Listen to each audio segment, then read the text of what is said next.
कल आपने रक्त परिसंचरण के बारे में कल का जो वीडियो था उसके अंदर रक्त परिसंचरण के बारे में आपको समझाया था। रक्त परिसंचरण में आपने रक्त की क्या भूमिका होती है हमारे शरीर के अंदर वो आपने देखा। रक्त किस प्रकार से होता है और रक्त के कितने प्रकार हैं, रक्त के अंदर क्या क्या चीज़ें उपस्थित होती हैं, सारी चीज़ें कल के वीडियो में आपको बताई गई थी। आज के इस वीडियो के अंदर आपको रक्त के कार्य, मानव हृदय की संरचना और हमारे शरीर के अंदर किस तरह से परिसंचरण होता है, रक्त का परिसंचरण किस प्रकार से होता है उसके बारे में समझाया जाएगा। अतः आप लोग ध्यान से देखिएगा। यहाँ पर आपको बताया जा रहा है कि हमारे शरीर के अंदर जो रक्त होता है वो रक्त क्या क्या कार्य करता है और रक्त की जो परिवहन प्रणाली होती है उस परिवहन प्रणाली में अगर कोई भी परेशानी होती है तो आपके शरीर के अंदर क्या क्या समस्याएं उत्पन्न हो सकती हैं, इन सारी चीज़ों के बारे में आप लोग जानकारी करेंगे। तो सबसे पहले हम देखते हैं कि हमारे शरीर के अंदर रक्त के क्या क्या कार्य होते हैं। हमारे शरीर के अंदर जो रक्त होता है वो ऑक्सीजन और कार्बन डाइऑक्साइड गैसों का शरीर में परिवहन करता है। ऑक्सीजन गैस जिसको श्वसन क्रिया द्वारा हम अवशोषित करते हैं, ग्रहण करते हैं और श्वसन क्रिया के बाद वो गैस हमारे फेफड़ों में पहुंचती है। फेफड़ों के बाद वो फेफड़ों के अंदर कुपिकाएं जो पाई जाती हैं, कुपिकाओं में गैसों का आवागमन होता है और वहाँ से रक्त के द्वारा वो अवशोषित करके शरीर के विभिन्न भागों तक यानी कि ऊतकीय स्तर तक पहुँचाई जाती है। तो रक्त का पहला कार्य क्या हो गया? ऑक्सीजन और कार्बन डाइऑक्साइड गैसों का शरीर में परिवहन करना, शरीर के आंतरिक अंगों तक ऑक्सीजन को पहुंचाना और उन आंतरिक अंगों से कार्बन डाइऑक्साइड गैस को एकत्रित कर वापस श्वसन प्रणाली में डालना जिससे उसे बाहर निकाला जा सके।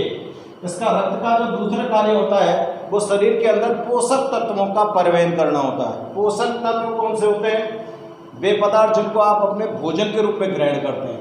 हम जो खाना खाते हैं, खाने के अंदर हमने जितने भी पोषक पदार्थ ग्रहण किए हैं वो पोषक पदार्थ पाचन क्रिया द्वारा शरीर में उनका पाचन होता है और पाचन होने के पश्चात उन सभी पोषक तत्वों का छोटी आंत में से अवशोषण कर लिया जाता है और छोटी आंत में जब अवशोषण हो जाता है तो वे अवशोषित जो पोषक तत्व होते हैं वो घुलित अवस्था में होते हैं और घुलित अवस्था में रक्त में जाकर वो घुल जाते हैं और रक्त में घुलकर वो शरीर के विभिन्न भागों तक पहुँच जाते हैं।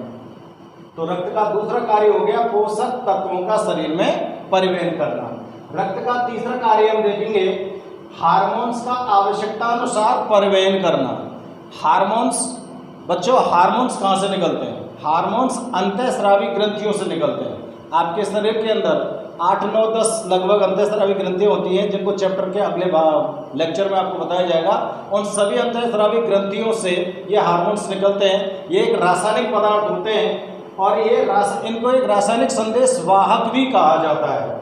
हार्मोन्स को रासायनिक संदेश वाहक भी कहा जाता है। तो ये हार्मोन्स का परिवहन करने का जो कार्य होता है वो रक्त का होता है। शरीर के अंदर विभिन्न स्थानों पर अंतःस्रावी ग्रंथियां उपस्थित होती हैं, जैसे कि पीयूष ग्रंथि आपके मस्तिष्क के अंदर है, थायराइड ग्रंथि आपके गले के अंदर है, एड्रिनल ग्रंथि आपके उदर भाग में स्थित है, वृक्कों के ऊपर उपस्थित है, अग्नाशय ग्रंथि आपके अग्नाशय ग्रंथि जो होती है वो आपके आमाशय के पास में स्थित है। वहाँ से जो हार्मोन्स निकलते हैं ये अलग अलग जगहों पर स्थित जो अंतःस्रावी ग्रंथियाँ हैं इनसे जो हार्मोन्स निकलते हैं उन हार्मोन्स को उनके लक्ष्य स्थान तक पहुँचाना, हार्मोन्स को उनके लक्ष्य स्थान तक पहुँचाने का कार्य किसका होगा? रक्त का होगा।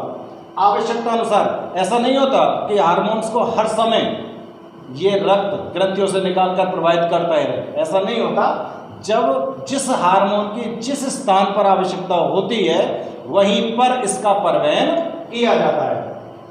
रक्त का तीसरा कार्य होता है शरीर के तापमान का नियंत्रण करना। आपका जो पूरा शरीर होता है, इस पूरे शरीर का जो टेम्परेचर होता है, आप लोगों को जानकारी होगी हमारे शरीर का सामान्य ताप कितना होता है? 37 डिग्री सेंटीग्रेड। अगर इस ताप से ऊपर नीचे हम हो जाते हैं तो हम बीमार पड़ जाते हैं। अतः हमारे शरीर का पूरे शरीर का तापमान यानी कि सिर से लेकर पैर तक पूरे शरीर का जो तापमान है वो 37 डिग्री रहना चाहिए। ऐसा नहीं होता हमारे शरीर में कि ऊपर से गर्म हो जाए नीचे से ठंडे रहे। अगर ऐसी स्थिति अगर हमारे शरीर में होगी तो हम बीमार हो जाएंगे। तो पूरे शरीर के अंदर तापमान को नियंत्रित करने का कार्य भी किसका होता है? रक्त का होता है। रक्त का अगला कार्य है पांचवा, शरीर के पीएच मान को नियंत्रित करना। शरीर का जो पीएच मान होता है, बच्चों आप लोगों को पता होगा हमारा जो शरीर होता है वो एक आंशिक बहुत ही संकीर्ण पीएच परास पर कार्य करता है। और वो पीएच परास कितनी है?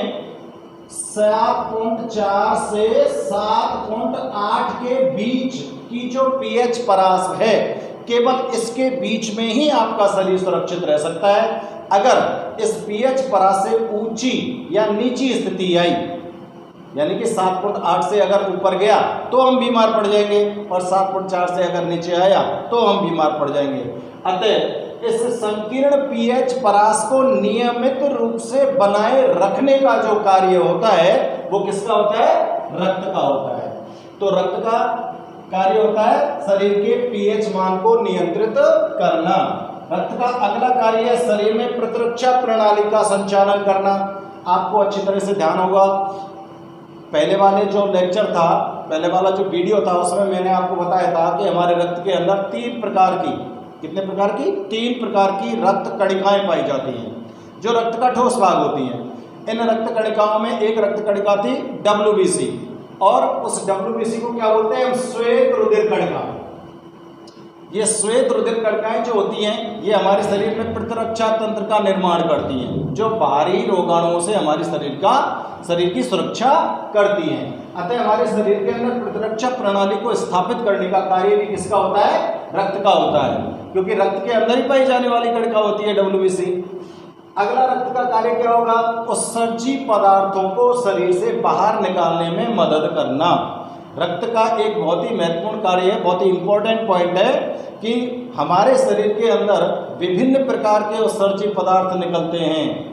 उत्सर्जी पदार्थ शरीर के किसी भी भाग से निकलते हैं, कोई भी तंत्र से निकलते हैं, किसी भी अंग से निकलते हैं। सभी अंग तंत्रों से उन उत्सर्जी पदार्थों को एकत्रित करके और उचित जगह पर पहुंचाने का कार्य रक्त का होता है।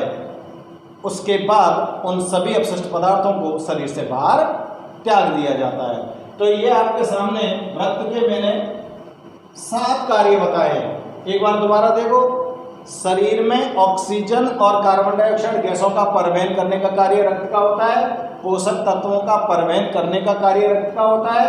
हार्मोन्स का आवश्यकता अनुसार परिवहन करता है रक्त। शरीर के तापमान को नियंत्रित बनाए रखने में मदद करता है और शरीर के पीएच मान को नियंत्रित करता है।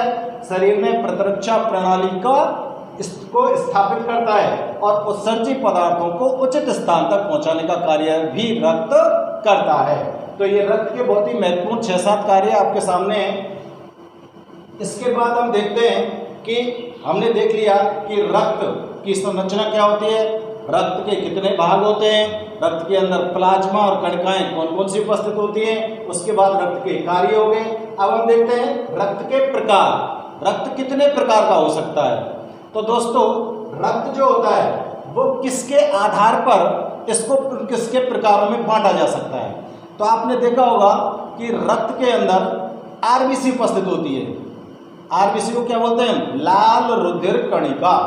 रक्त के अंदर लाल रुधिर कणिकाएं उपस्थित होती हैं और इन लाल रुधिर कणिकाओं की सतह पर पाई जाने वाली प्रतिजन, लाल रुधिर कणिकाओं की सतह पर पाई जाने वाली प्रतिजन A व प्रतिजन B, आपके रक्त की जो लाल रुधिर कणिका होती है उसकी सतह पर 2 प्रकार के प्रतिजन पाए जाते हैं, प्रतिजन A और प्रतिजन B।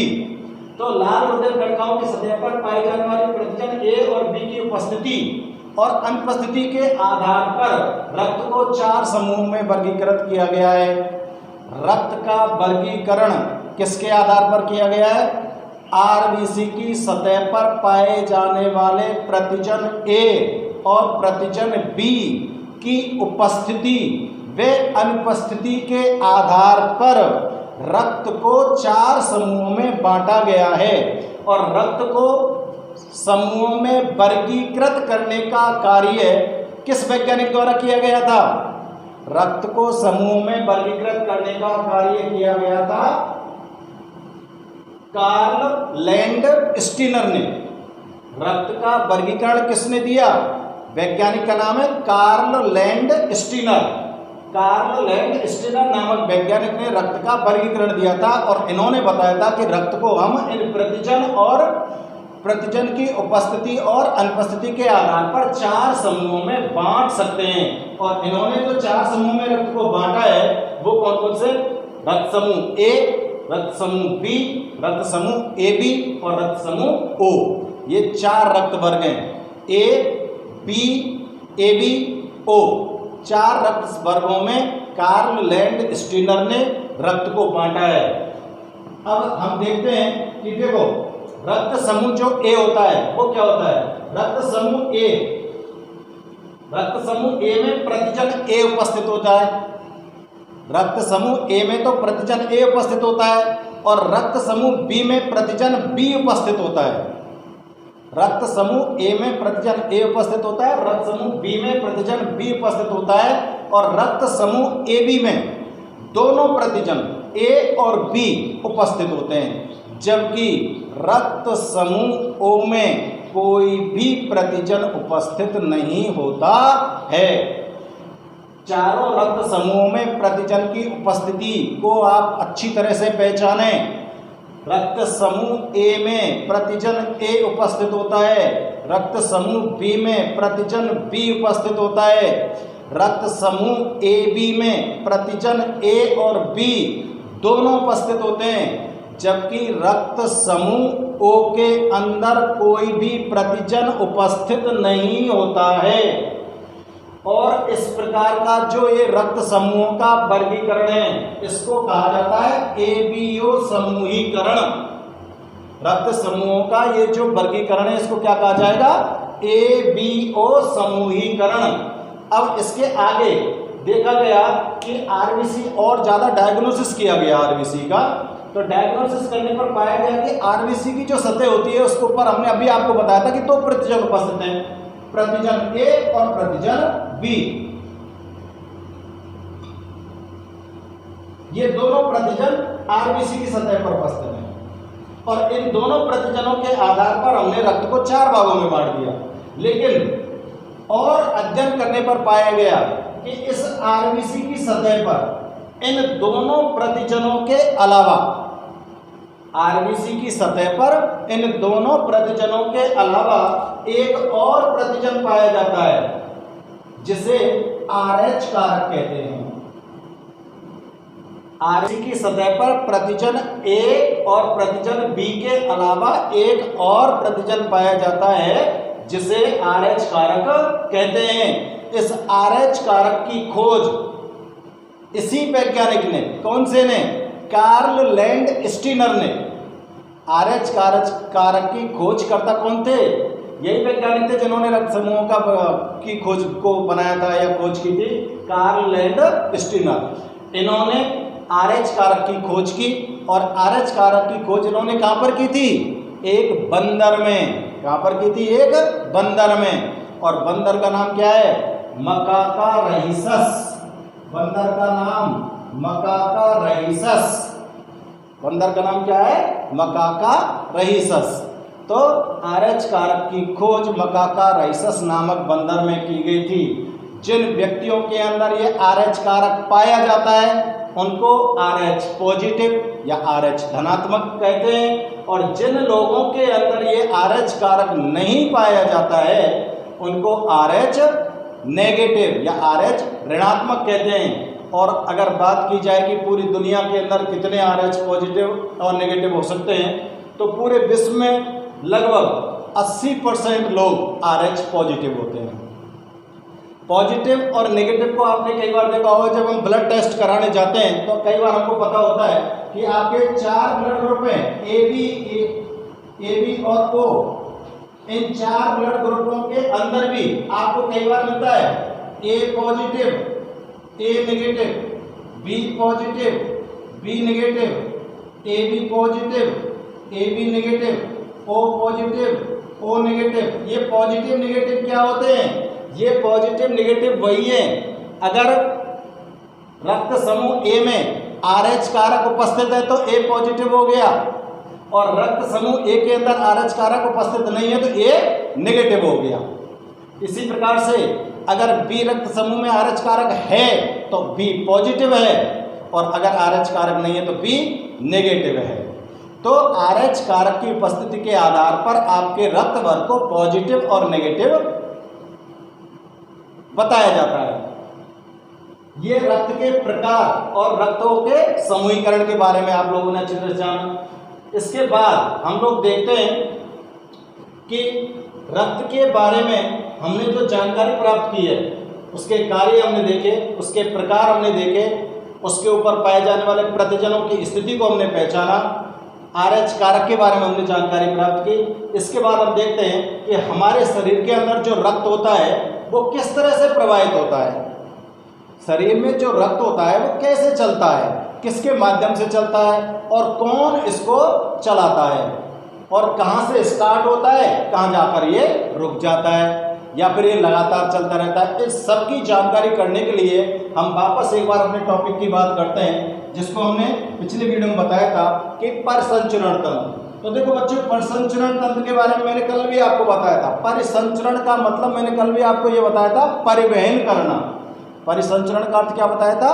परिवहन करना। और परिवहन को आप अच्छी तरह से जानते हो। परिवहन का मतलब होता है किसी भी वस्तु को एक स्थान से उठाकर दूसरे स्थान तक पहुंचाना, ये परिवहन होता है। ठीक उसी तरह से आपके शरीर के अंदर परिवहन करने के लिए कोई विशेष प्रकार के साधन नहीं लगे हुए हैं। तो हमारे शरीर के अंदर आवश्यक चीज़ों को एक स्थान से दूसरे स्थान तक पहुंचाने का कार्य रक्त करता है, इसलिए इसे हम रक्त का परिसंचरण कहते हैं। और इस रक्त के परिसंचरण में, यानी कि रक्त को एक स्थान से दूसरे स्थान तक पहुंचाने में हमारे शरीर के कई अंग और तंत्र मिलकर एक सामंजस्य के तहत कार्य करते हैं।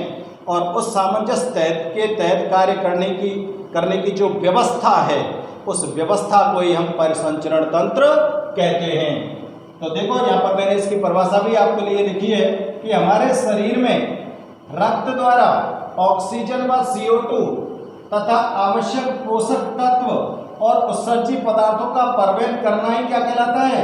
परिसंचरण कहलाता है।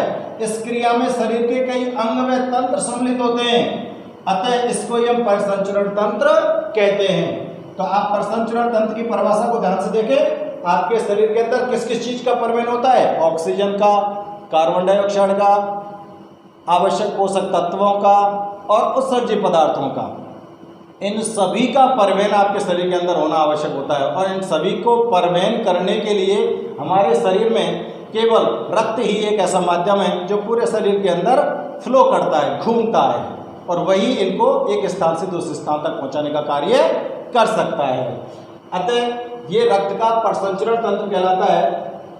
बच्चों, रक्त का जो परिसंचरण होता है, इस प्रकृति में पाए जाने वाले जो जीव हैं, समूचे जो जीव हैं, उनमें अलग अलग प्रकार का रक्त परिसंचरण तंत्र पाया जाता है। जैसे कुछ प्राणी तो ऐसे हैं जिनमें कुछ अलग प्रकार का परिसंचरण होगा, कुछ प्राणियों में अलग प्रकार का परिसंचरण होगा।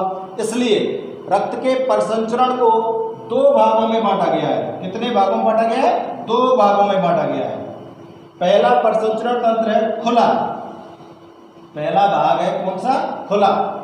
परिसंचरण तंत्र को दो भागों में बांटा गया है। नंबर 1 खुला परिसंचरण तंत्र। अब ये खुला परिसंचरण तंत्र क्या होता है?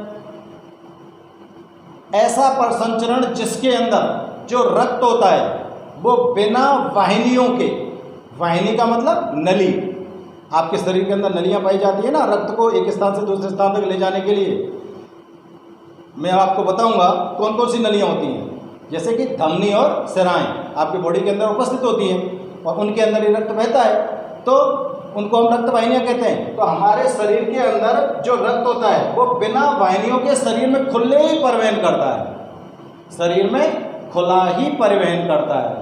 खुले ही परिवहन करने का मतलब क्या होता है कि कई बार जैसे आपने देखा होगा कि बाढ़ इत्यादि जब आ जाती है तो जो पानी होता है बिल्कुल एकदम खुला ही चलता है चारों तरफ। तो इस तरह से फ्लड की तरह जो रक्त होता है पूरे शरीर के अंदर खुला ही चलता है। कहीं पर ज़्यादा हो सकता है, कहीं पर कम हो सकता है, कहीं पर ये ज़्यादा पोषक पदार्थ प्रदान कर सकता है, कहीं पर कम कर सकता है। तो इसकी कोई मॉनिटरिंग नहीं होती, कोई व्यवस्था नहीं होती, किसी भी तरह से ये फ्लो कर सकता है।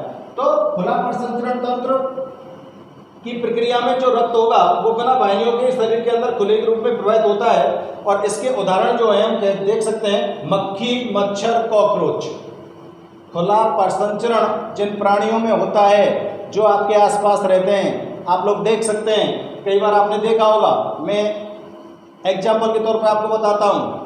कई बार जब मच्छर काटता है उसको मार देते हैं, मच्छर को मारते हैं तो उसका पूरा ब्लड एक साथ शरीर से बाहर निकल आता है। लेकिन आप लोगों के साथ ऐसा नहीं होता। जो मक्खी होती है, उस मक्खी को जब मार दिया जाता है तो उसका ब्लड पूरा एक साथ बाहर आ जाता है। लेकिन उच्च विकसित जो प्राणी हैं, जैसे पशु हैं, मनुष्य है, इनके अंदर ऐसा नहीं होता।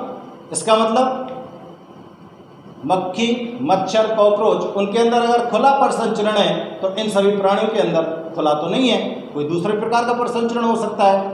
तो उच्च विकसित जो प्राणी होते हैं उनके अंदर एक दूसरे प्रकार का प्रसंचरण होता है जिसको हम कहते हैं बंद प्रसंचरण तंत्र। दूसरा जो प्रसंचरण है वो कौन सा है? बंद प्रसंचरण तंत्र।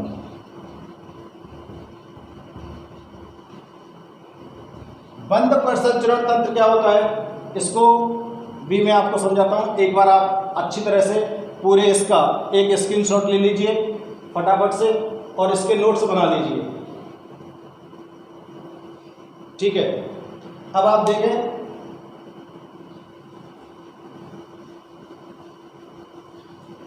बंद प्रसंचरण तंत्र के अंदर जो रक्त होगा वो शरीर के अंदर किस प्रकार से प्रवाहित होगा। बंद प्रसंचरण में इसके नाम से पता चल रहा है, बंद। बंद का मतलब कहीं ना कहीं ये किसी न किसी चीज के अंदर प्रवाहित होने वाला है। तो मैं अगर इसकी परिभाषा बोलूं तो ध्यान से सुनिएगा, वह प्रसंचरण तंत्र जिसमें रक्त, नोट कीजिएगा, वह प्रसंचरण तंत्र जिसमें रक्त वाहिनियों के द्वारा, रक्त वाहिनियों के द्वारा, वह परिसंचरण जिसमें रक्त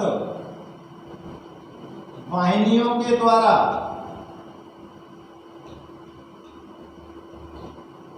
अधिकांश मात्रा में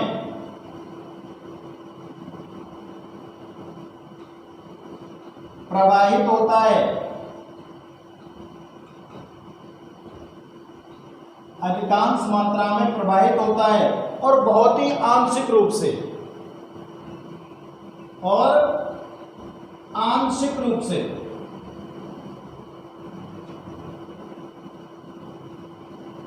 खुले में, खुले रूप में प्रवाहित होता है।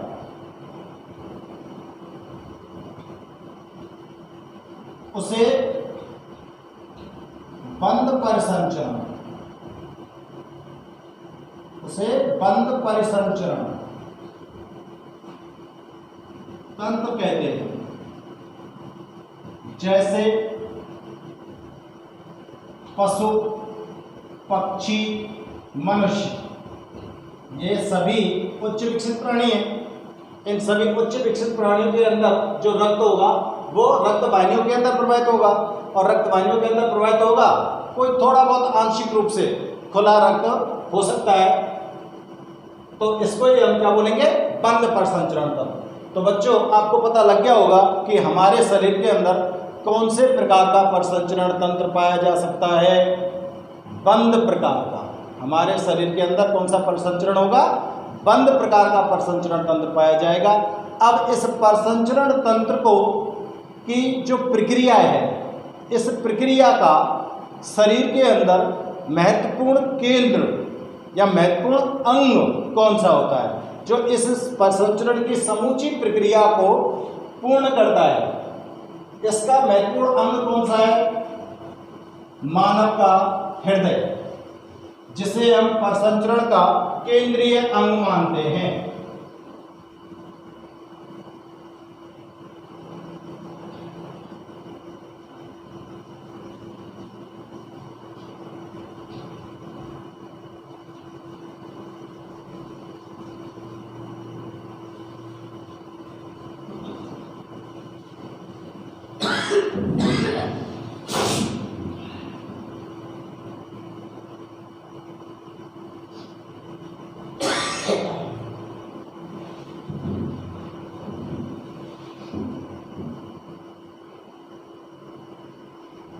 मानव हृदय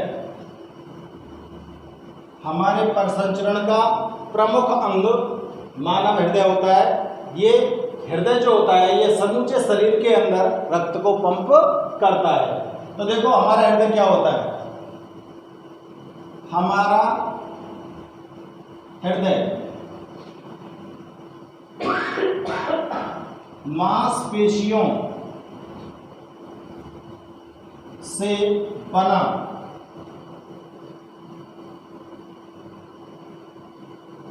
खोखला मांसल एवं बंद मुट्ठी के आकार की संरचना होती है। आपका जो हृदय होगा वो किसका बना होता है, मांसपेशियों का होता है। ये खोखला होता है, मांसल होता है और बंद मुट्ठी के आकार का होता है। यानी कि आपकी जो क्लोज फिस्ट यानी कि बंद जो मुट्ठी है उसके आकार का आपका हृदय है। और ये आपके शरीर के अंदर कहाँ उपस्थित होता है, बाईं ओर। शरीर में किस तरफ उपस्थित है, बाईं ओर उपस्थित होता है। आपका जो हृदय है इस हृदय के ऊपर, हमारे हृदय के ऊपर, अच्छा हृदय का कलर कैसा होना चाहिए, जाहिर सी बात है लाल। कैसा रंग होता है हृदय का, लाल रंग होता है।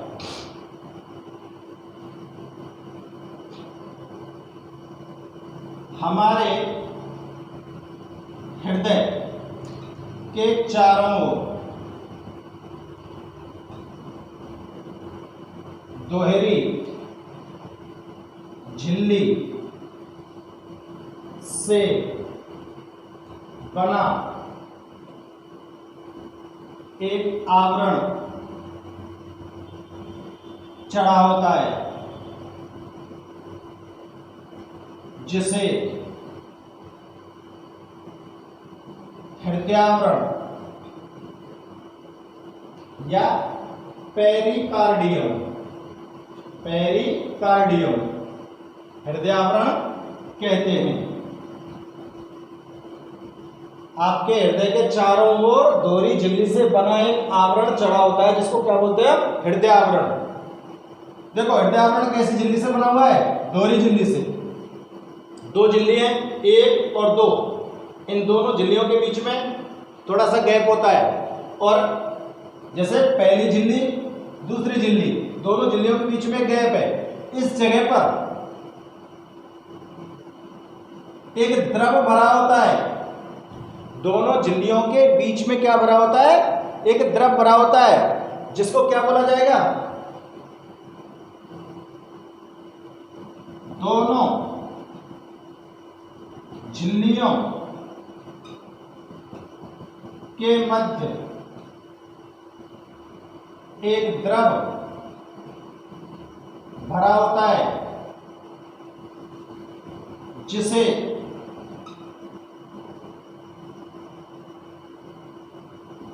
हृदयावरण द्रव या पेरिकार्डियम फ्लूइड कहा जाता है। बच्चों ये पेरिकार्डियम फ्लूइड यानी कि हृदयावरण और ये हृदयावरण द्रव ये क्या करते हैं हृदय के लिए, इनकी क्या जरूरत है।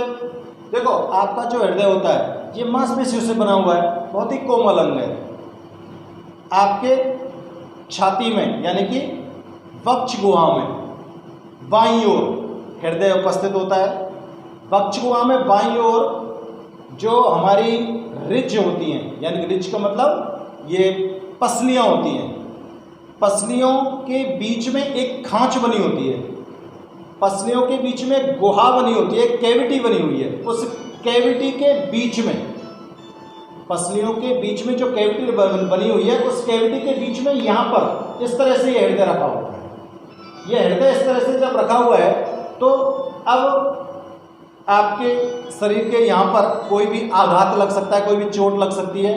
तो ये हृदय जो है, इस हृदय के चारों तरफ जो ये झिल्ली चढ़ी हुई है, एक तो ये झिल्ली जो होती है ये हृदय को बाहर के वातावरण से अलग करती है। दूसरा, इन दोनों झिल्लियों के बीच में जो द्रव भरा हुआ है, ये द्रव इस हृदय को बाहर से आने वाले आघातों से सुरक्षा करता है। यानी कि हृदय के ऊपर बाहर से जो आघात पड़ते हैं, यहाँ पर जो चोट लग सकती है, कोई भी नुकसान हो सकता है, उससे सुरक्षित करने का कार्य किसका होता है? हृदयावरण द्रव का होता है। तो हम यहाँ पर आराम से लिख सकते हैं, यह हृदय की बाहरी आघातों से सुरक्षा करता है।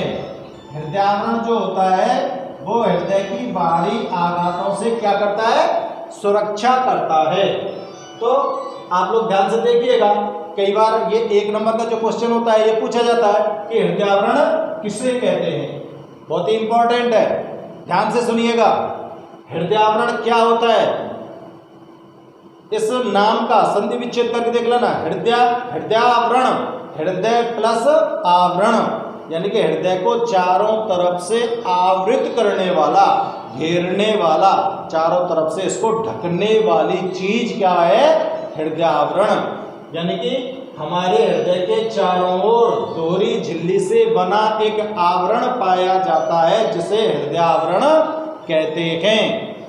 इस दोनों झिल्लियों के बीच में, इन दोनों झिल्लियों के बीच में एक द्रव भरा होता है। इस द्रव को हृदयावरण द्रव या पेरिकार्डियम फ्लूइड कहा जाता है।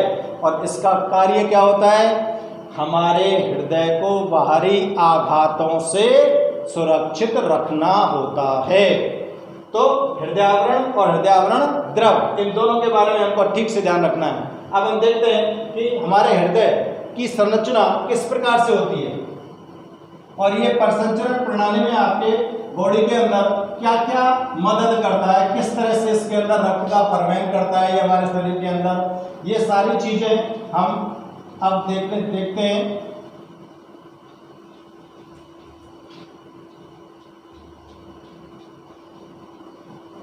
तो देखते हैं हम मानव हृदय की संरचना। अभी आपने देखा था हमारा जो हृदय होता है वो कैसा होता है? हमारा जो हृदय होता है वो पेशियों से बना हुआ है, मांसल अंग है, खोखला है, बंद मुट्ठी के आकार का है, रंग कैसा है इसका? लाल। तो ये हृदय आपके वक्षगुहा में बाईं ओर स्थित है। इसके ऊपर एक दोहरी झिल्ली का आवरण चढ़ा हुआ है जिसको हृदयावरण कहा गया है। हृदयावरण की जो दोनों झिल्लियां हैं, उन झिल्लियों के बीच में एक द्रव भरा होता है। उस द्रव को हृदयावरण द्रव कहा जाता है। तो अब देखते हैं कि हमारा हृदय जो होता है वो कैसा होता है। हमारा हृदय 4 कोष्ठीय होता है।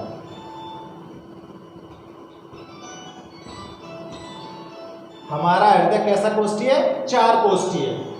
अच्छा बच्चों, मैं आप मेरे साथ साथ इसके नोट्स बनाना, मैं लिखता जा रहा हूं, आप भी साथ साथ लिखते चलो। मैं दोबारा से लिख देता हूं एक बार।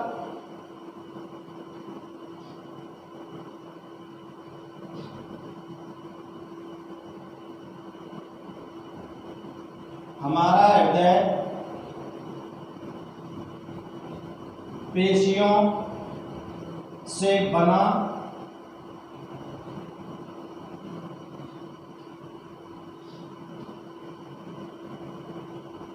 मांसल, खोखला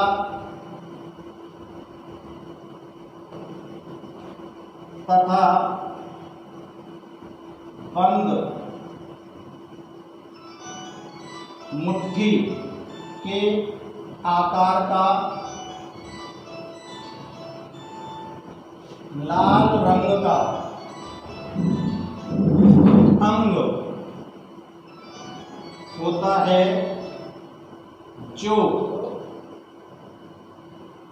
वक्षगुहा में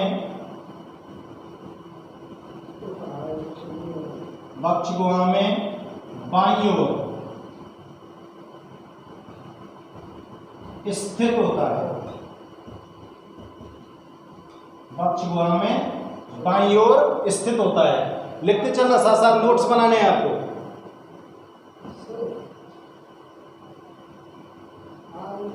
हमारा हृदय 4 कोष्ठी होता है।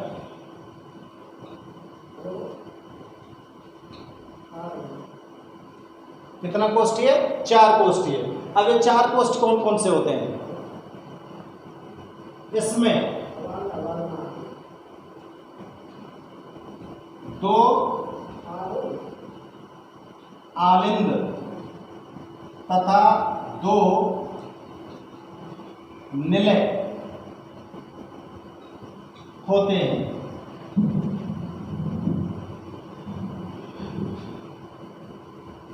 ऊपर की ओर आलिंद,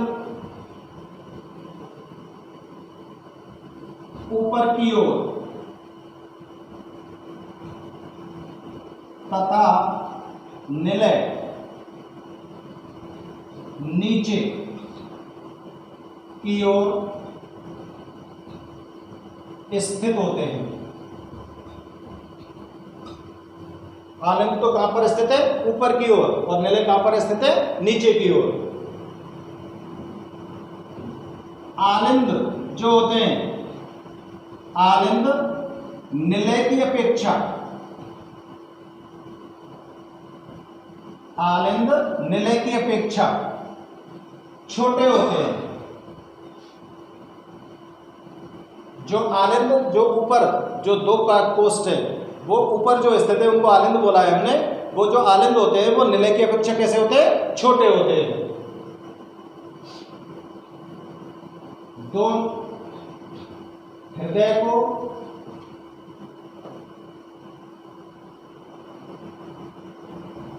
विभाजिका द्वारा एक सेप्टम पट्टी होती है, जिसको बोलते हैं सेप्टम, द्वारा 2 भागों में, 2 भाग कौन कौन से हैं? दाएं व बाएं भाग में बांटा गया है। अब आपका जो हृदय है उसको 2 भागों में बांटा गया, एक दायां भाग और एक बायां भाग। मैं इसका चित्र बना के आपको अभी समझाऊंगा कि कौन सा दायां होता है, कौन सा बायां होता है और किसके द्वारा इसको विभाजित किया गया है। हृदय को सेप्टम के द्वारा यानी कि विभाजिका के द्वारा 2 भागों में बांट दिया गया है। तो एक बगल को एक आलिंद चला गया और एक निलय चला गया, और दूसरी ओर एक आलिंद आ गया और एक निलय आ गया। तो एक दाईं ओर का जो भाग होता है उसको तो बोलेंगे दायां निलय और दायां आलिंद। अगर बाईं ओर की बात करेंगे तो बायां आलिंद बायां निलय। तो इस तरह से बीच में से दो भाग हो गए। निलय की जो भित्ति होती है, निलय की भित्ति जो होती है वो आलिंद की अपेक्षा, निलय की भित्ति आलिंद की अपेक्षा मोटी व लचीली होती है और मजबूत भी रहती है। वो मोटी होती है, लचीली होती है, मजबूत भी होती है। हृदय के दाएं भाग में, अब आप देखिए आपके हृदय के 2 भाग कर दिए हमने, दायां भाग और बायां भाग। हृदय के दाएं भाग की बात कर रहे हैं। हृदय के दाएं भाग में अशुद्ध रक्त होता है। दाएं भाग में कैसा रक्त है? अशुद्ध रक्त होता है। जबकि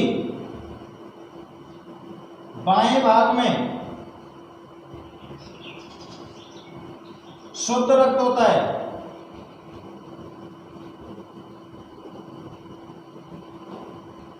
आपके हृदय के जो 2 भाग हमने किए थे, दायां भाग और बायां भाग, दाएं भाग में तो हृदय के में अशुद्ध रक्त रहता है और बाएं भाग में कैसा रक्त रहता है? शुद्ध रक्त रहता है।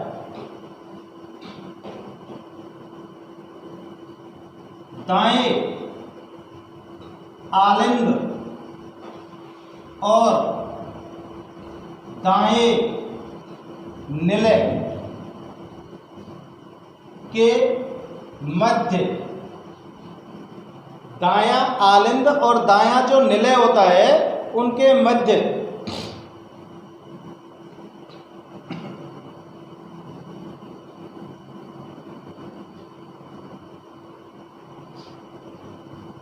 त्रिवलनी, दाएं आलिंद और दाएं निलय के मध्य कैसा कपाट पाया जाएगा? त्रिवलनी कपाट, त्रिवलनी कपाट पाया जाता है।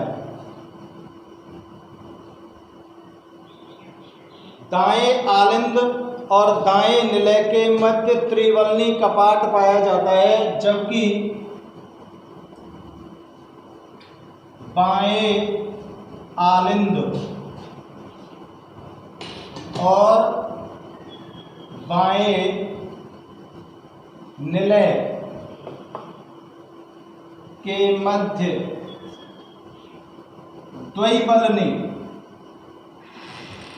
द्वैवलनी कपाट पाया जाता है। ये जो द्वैवलनी कपाट होता है इसका एक नाम और है माइट्रल वाल्व। माइट्रल वाल्व, द्वैवलनी कपाट को हम क्या बोल सकते हैं? Mitral valve. ये जो कपाट पाए गए हैं, ये कपाट का मतलब बाल्व। आपके हृदय के अंदर बाल्व होते हैं ना, तो हृदय के अंदर जो बाल्व होते हैं, जो कपाट होते हैं, वो क्या करते हैं? वो क्यों पाए जाते हैं? ये कपाट रक्त को विपरीत दिशा में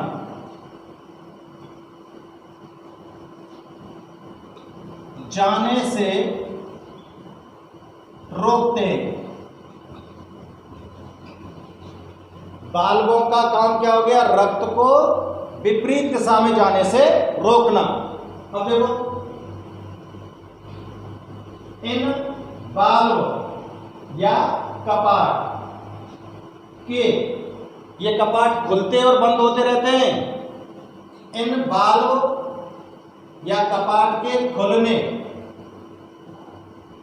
व बंद होने पर, खुलने व बंद होने पर लबडब की आवाज आती है। आप लोग जिसको धड़कन के रूप में सुनते हो, बाल्व या कपाट के खुलने और बंद होने पर किसकी आवाज आती है? लबडब की बात आती है, आवाज आती है।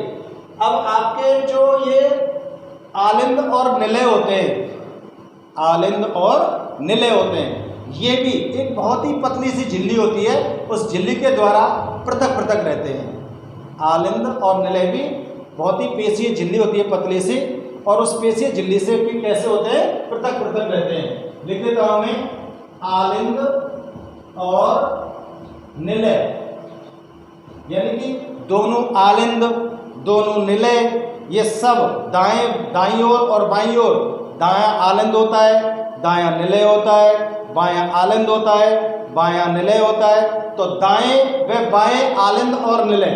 अब जैसे ऊपर की ओर दोनों आलिंद हैं, एक दाईं ओर होगा, एक बाईं ओर होगा। इन दोनों आलिंदों को एक झिल्ली के द्वारा पृथक किया जाएगा। नीचे की तरफ दोनों निलय हैं, एक दाईं ओर एक बाईं ओर। इन दोनों निलयों को एक झिल्ली के द्वारा पृथक किया जाएगा। तो इन दोनों आलिंदों को पृथक करने वाली झिल्ली एक पेशीय झिल्ली होती है, और इन निलयों को पृथक करने वाली भी एक पेशीय झिल्ली होती है। पृथक का मतलब ताकि वो हमको पता रह सके कि ये दाईं ओर हो गया, ये बाईं ओर हो गया। तो बच्चों ये ढंग से देखो आप, हृदय की संरचना, हृदय की संरचना को ढंग से नोट भी करना है और समझना भी है। आपका जो हृदय होता है वो पेशियों से बना है, मांसल, खोखला, बंद मुट्ठी के आकार का लाल रंग का अंग है, जो पक्षगुहा में किस ओर स्थित होता है? बाईं ओर। आप सबके बाईं ओर, बाएं हाथ की तरफ स्थित होता है। हमारा जो हृदय होता है वो 4 कोष्ठी होता है, यानी कि आपके हृदय में 4 कक्ष पाए जाते हैं, 4 4 चैम्बर्ड। 4 कोष्ठी होता है, इसमें 2 आलिंद होते हैं और 2 निलय होते हैं। आलिंद जो होते हैं वो तो आपके हृदय में ऊपर की तरफ स्थित होते हैं और जो निलय होते हैं वो आपके हृदय में नीचे की ओर स्थित होते हैं। हृदय को ये जो आलिंद होते हैं ये निलय की अपेक्षा छोटे होते हैं, यानी कि ऊपर की तरफ जो आलिंद स्थित है वो निलय की अपेक्षा छोटे कक्ष है और निलय बड़े कक्ष हैं। हृदय को विभाजिका द्वारा, यानी कि आलिंद और निलयों के बीच में एक पट्टी पाई जाती है जिसको बोलते हैं विभाजिका या सेप्टम द्वारा। इसको 2 भागों में, दायां भाग और बायां भाग, आपके हृदय को दायां भाग और बाएं भाग में 2 भागों में बांट दिया जाता है सेप्टम के द्वारा। निलय की जो भित्ति होती है, निलय की जो भित्ति होती है वो आलिंद की अपेक्षा मोटी और लचीली होती है। यह आप लोग बहुत ही महत्वपूर्ण है, ध्यान से देखिएगा। निलय की भित्ति आलिंद की अपेक्षा मोटी और लचीली होती है। क्यों होती है? इसका कारण आपको मैं हृदय की जो कार्यविधि है उसमें समझाऊंगा। हृदय के दाएं भाग में अशुद्ध रक्त रहता है, हृदय के बाएं भाग में शुद्ध रक्त रहता है। आपके हृदय के अंदर शुद्ध और अशुद्ध दोनों प्रकार का रक्त उपस्थित होता है। दाएं आलिंद और दाएं निलय के मध्य त्रिवलनी कपाट पाया जाता है। देखो, दायां आलिंद और दायां निलय दोनों के बीच में एक कपाट होगा, एक वाल्व लग रहा है जिसको क्या बोला जाएगा? त्रिवलनी कपाट। जबकि बाएं आलिंद और बाएं निलय के बीच में द्विवलनी कपाट पाया जाता है। और इस द्विवलनी कपाट का एक नाम और मैंने आपको बताया यहाँ पर। कई बार ये पूछ लिया जाता है माइट्रल वाल्व कहां पर उपस्थित होता है? माइट्रल वाल्व कहां पर उपस्थित होता है? तो माइट्रल वाल्व कहां पर होगा?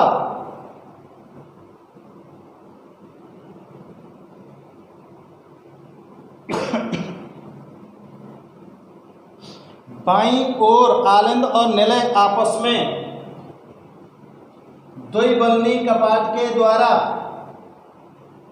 बाईं ओर के आलिंद और निलय आपस में द्विवलनी कपाट के द्वारा एक दूसरे से संपर्कित रहते हैं।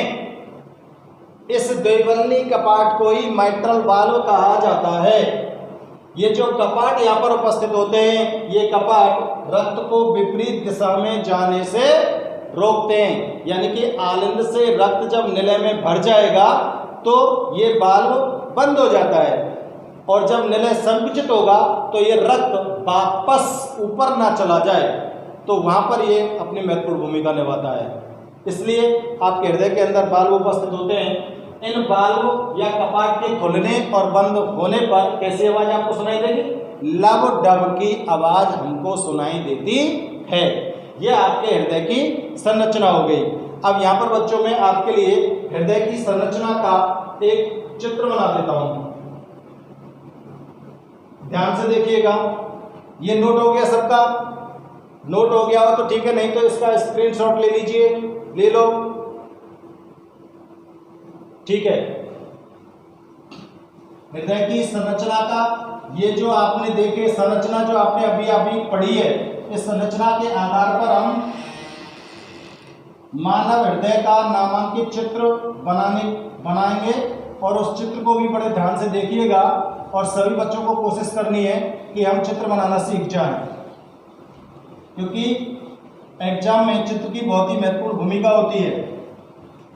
चित्र के अलग से मार्क्स होते हैं, अलग से नंबर होते हैं और एग्जामिनर पर एक अच्छे चित्र का बहुत ही अच्छा प्रभाव पड़ता है। तो आप सभी को ये प्रयास करना चाहिए कि हमारा चित्र भी अच्छे से अच्छा बने। तो ध्यान से देखिएगा।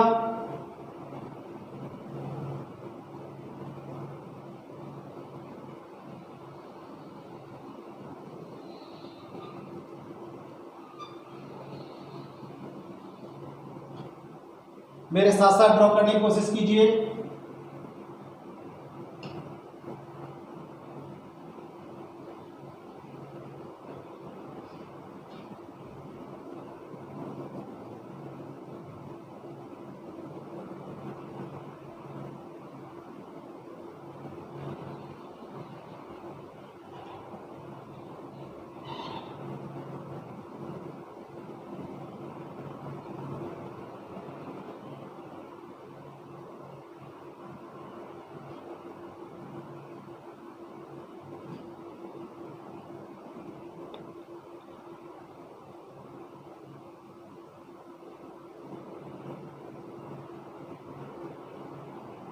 आराम से देखकर ड्रॉ करना।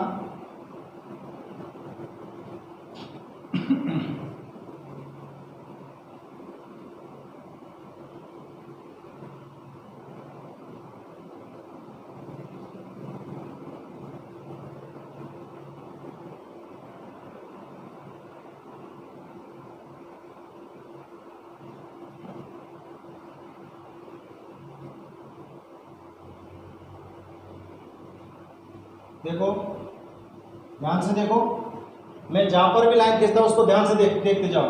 यहां पर आपको बाल्ब बनाना है।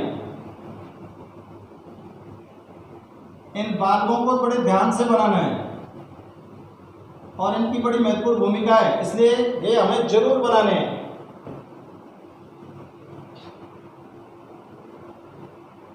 सब जगह एक एक जीरो रखते जाओ। यहां पर एक बड़ी सी जीरो रख दो,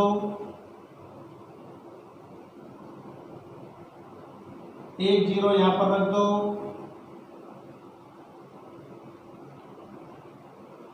ठीक है।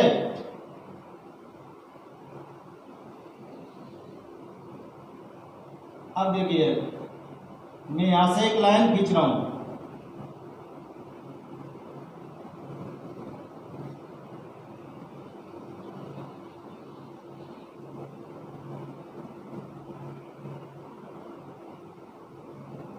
ध्यान से देखिए लाइन को कहां से खींचे मैंने, और ये मैंने बना दिया एक बाल। ठीक उसी प्रकार से एक बाल मैं यहां से बना रहा हूं।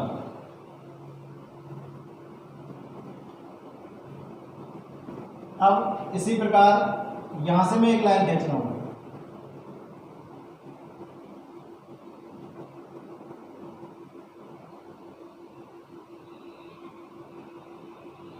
यहां तक, और यहां से मैं एक बाल बना रहा हूं और एक बाल मैं यहां से ले रहा हूं।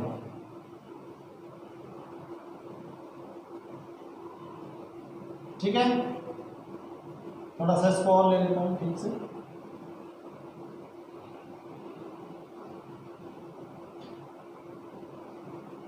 यहाँ पर ये कुछ पेशीय तंतु उपस्थित होते हैं जो निलयों की जो दीवारें होती हैं उनमें धंसे रहते हैं, जिससे ताकि इसका संकुचन ठीक से होता रहे। सभी बाल के अंदर ये पेशीय तंतु उपस्थित होते हैं।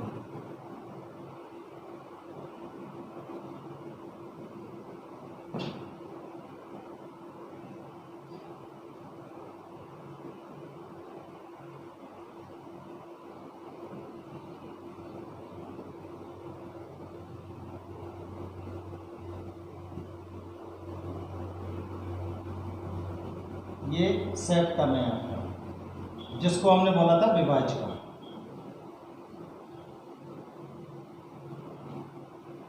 ये निलय की दीवार होती है। ये मैंने आपको पहले बताया था कि निलय की जो दीवारें होती हैं वो आरिंद की अपेक्षा मोटी, मजबूत और लचीली होती है, क्योंकि निलय को रक्त को पंप करना होता है शरीर में और फेफड़ों के अंदर।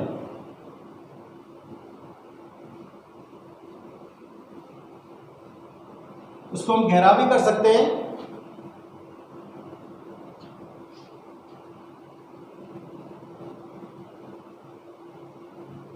यहां पर भी महाधमनी कपाट उपस्थित होता है।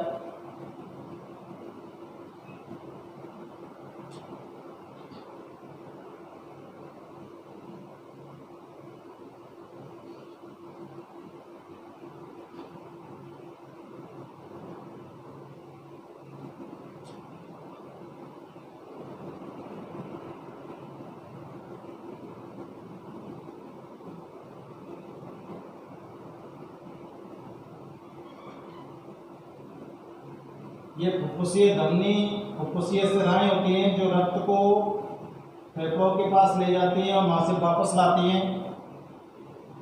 यहाँ पर कुछ सिराएं होती हैं जो रक्त को शरीर के विभिन्न भागों से एकत्रित करके लाती हैं और हार्ट में डालने का काम करती हैं।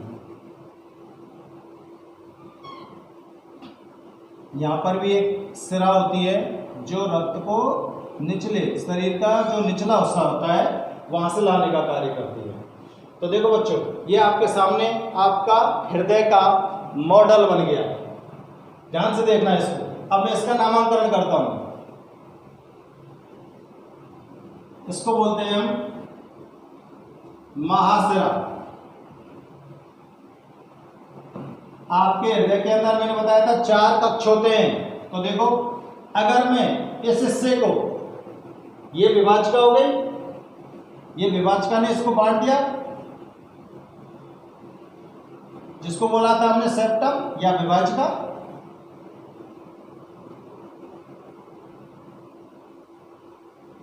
इसने आपके हृदय को 2 भागों में बांट दिया। इसका नाम लिख देता हूं मैं विभाजिका, जिसका दूसरा नाम मैंने बोला था सेप्टम। तो इसके एक ओर के भाग को हम दायां भाग मान लेंगे, दूसरे ओर के भाग को हम क्या मान लेंगे?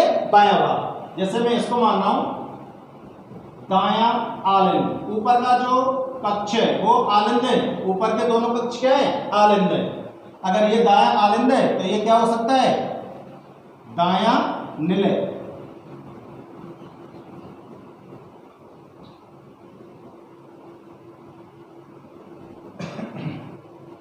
ये बायां आलिंद और ये बायां निलय।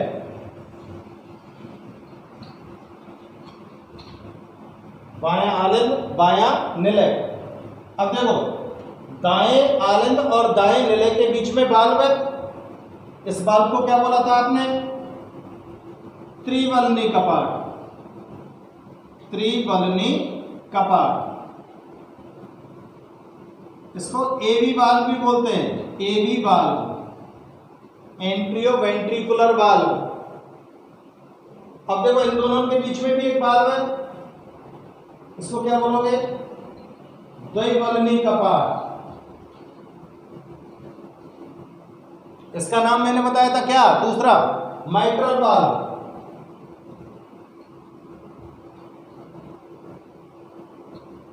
माइट्रल बाल्ब ये क्या है? महाधमनी।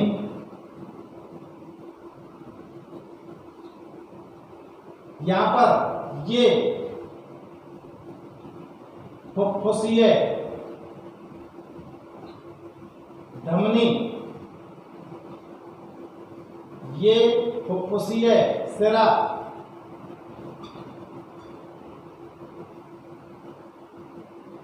फुफ्फुसीय धमनी और फुफ्फुसीय सिरा। प्रमुख प्रमुख नाम मैंने आपके सामने लिख दिए। इन सभी नामों को ध्यान से देखिएगा और ध्यान से देखने के बाद चित्र को बनाने की कोशिश करें। इसकी प्रैक्टिस करें। प्रैक्टिस करने के बाद आप ध्यान से देख सकते हैं, आराम से आप लोग चित्र बनाना सीख जाओगे और इसके प्रमुख प्रमुख जो नाम है उनको देखेंगे हम।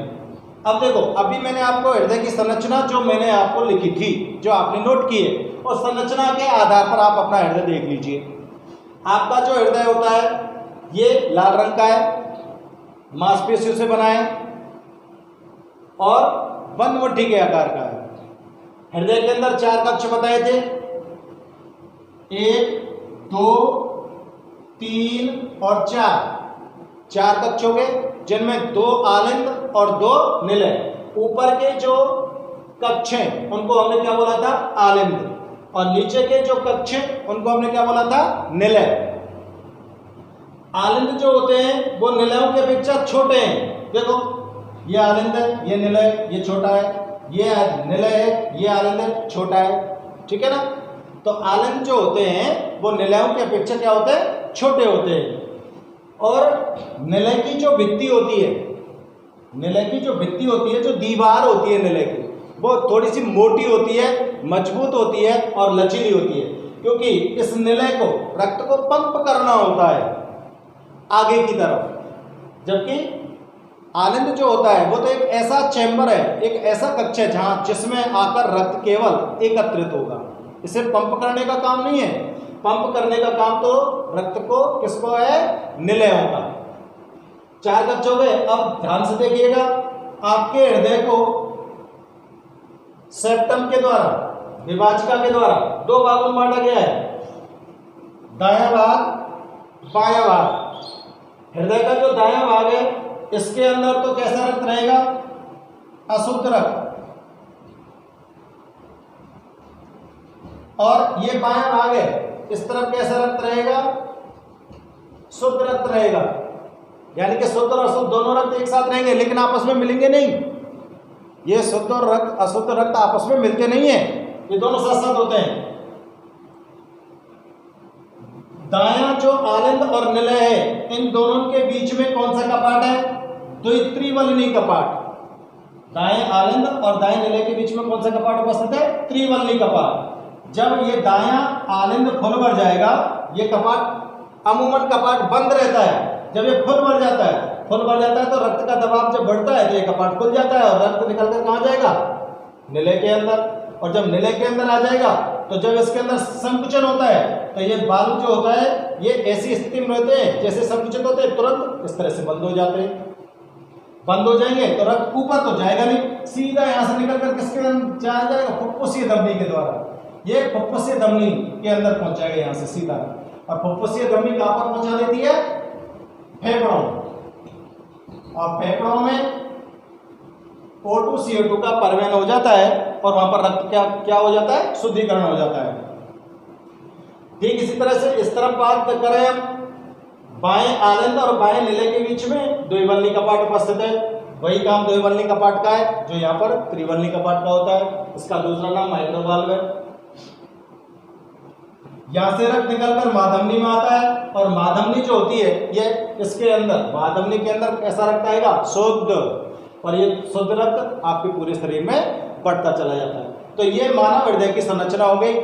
आशा करता हूं आपको ये वीडियो बहुत अच्छा लगा होगा और आपको चित्र के माध्यम से मनुष्य के हृदय की संरचना समझ में आ गई होगी। अब हम हृदय की कार्यविधि के लिए अगले लेक्चर में बात करेंगे। अतः आप सबसे उम्मीद है कि आप सभी इस बात का विशेष ख्याल रखना बच्चों कि जो भी यहाँ पर आपको इस वीडियो में और आने वाले वीडियो में जो आपको दिखाया जाता है, आप तुरंत प्रभाव से उनके नोट्स तैयार करें और डायग्राम वगैरह ये सारी चीज़ें पेंसिल से बनाएं और ध्यानपूर्वक अपने नोट्सों को संग्रहित करके रखें, उनको सुरक्षित रखें और आप अपने घर पर रहें, सुरक्षित रहें और अपनी पढ़ाई करते रहें। क्योंकि आपके कठुमर क्षेत्र में ये संस्थान पहला संस्थान है जो आपको घर बैठे ये व्यवस्थाएं पहुंचाने की कोशिश कर रहा है। अतः आप सभी इस ऑनलाइन क्लासेस का भरपूर फायदा उठाएं। तब तक के लिए धन्यवाद। अगले लेक्चर में आपसे कल मिलेंगे। तब तक के लिए बी सेफ।